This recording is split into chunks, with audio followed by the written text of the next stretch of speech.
This is a dresser that we're removing in Hampton, Virginia. This thing's probably 200 pounds. Super heavy with the drawers in it. Typically, we'd take them out.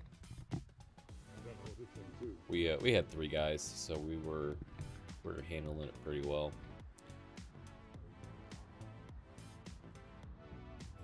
Right now, we're taking it off the dolly and we're gonna put it on the porch so that we can get it out easier.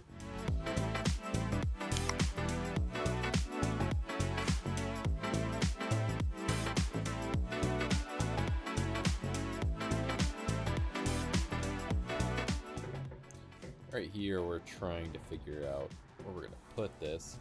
So at this point, the trailer is already very full.